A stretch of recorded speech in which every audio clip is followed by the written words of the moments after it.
किसी ने कुछ भी काम नहीं किया, और अगर नहीं भी किया तो क्या खोखले वादों से जीतते रहे? जनता इतनी भी भूली नहीं है अनुराग। नहीं नैना, ऐसा नहीं है। काम नहीं किया किसी ने, काम सबने किया, लेकिन अपने हिसाब से किया, अपने क्षेत्र के हिसाब से किया, अपने वोट बैंक के हिसाब से किया। अगर मैं अपने दर्शकों को समझाने की थोड़ी सी कोशिश करूं तो वीपी सिंह ने ओबीसी को साधने के लिए 27% का आरक्षण दिया, ये सभी दर्शक जानते हैं। तो वही मायावती ने इंफ्रास्ट्रक्चर को आगे बढ़ाने के लिए एक्सप्रेसवे पर काम किया। आप जाती ना आगरा, वो गौतम बुद्ध नगर से आगरा, वो मायावती जी ने एक्सप्रेसवे बनवाया था। तो मायावती ने अपने हिसाब से काम किया। इसके अलावा गरीब आर्थिक योजना मायावती के लिए मास्टर स्ट्रोक साबित हुई। अगर मैं उस दौर की बात करूं तो मायावती ने दलितों के लिए बहुत काम किया था, काशीराम योजना में काम किया, और भी बहुत सारी योजनाएं थी। इसके अलावा समय बदला, सूचना क्रांति का दौर आया। तो अखिलेश यादव जब 2012 में क्रांति रथ निकाल रहे थे तो उन्होंने अपने लोगों से कहा, युवाओं को जोड़ने के लिए, कि मैं टैबलेट स्कीम लेके आऊंगा, मेरी सरकार बनेगी तो मैं लोगों को टैबलेट दूंगा।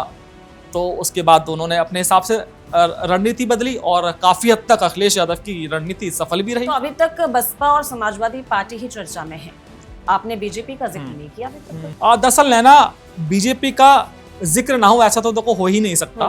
दरअसल बीजेपी उत्तर प्रदेश में मोदी लहर में पूरे दमखम के साथ 2017 में लौटी, और जो भी चुनावी वादे किए उसने एक एक करके सारे चुनावी वादे पूरे करने शुरू कर दिए, चाहे वो राम मंदिर का मुद्दा रहा हो, जिसकी वजह से योगी जो यूपी के मुख्यमंत्री हैं वो प्रदेश से निकलकर जो उनकी छवि है ना, एकदम नेशनल लीडर वाली बन गई।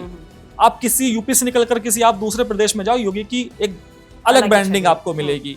इसके अलावा जो उनका बुलडोजर मॉडल है वो एकदम इंस्टेंट, एकदम जस्टिस देने वाला वो बना, जो युवाओं में काफी लोकप्रिय है। पर क्यों? अखिलेश जी ने भी तो दिल्ली का मेट्रो मॉडल लखनऊ में उतारा, क्या इस पर चर्चा नहीं होनी चाहिए? दरअसल नैना, वो क्या है ना, 1990 के दशक से 2012 तक जो यूपी की राजनीति है मुख्य रूप से जाति और धर्म पर आधारित थी, जहां समाजवादी पार्टी और बसपा का दबदबा था। और सच तो यह है कि 2014 के लोकसभा चुनाव के बाद भारतीय जनता पार्टी ने विकास और राष्ट्रवाद के मुद्दे पर चुनाव को एकदम स्टैंड कर दिया और सारी जातियों को तोड़ दिया उसने, चाहे ओबीसी हो, दलित हो, सबको यह दिखा दिया कि भाई राष्ट्रवाद के मुद्दे पर आप वोट करो। अब जब राष्ट्रवाद का मुद्दा आया तो आप देखिए बीजेपी को प्रचंड सफलता मिली, और बसपा सपा का जो जातिगत ढांचा था वो पूरी तरह से वो बिखर कर रह गया। तो कुल मिलाकर बसपा और जो सपा की राजनीति थी ना, उसको बीजेपी की रणनीति ने एकदम कुंद कर दिया।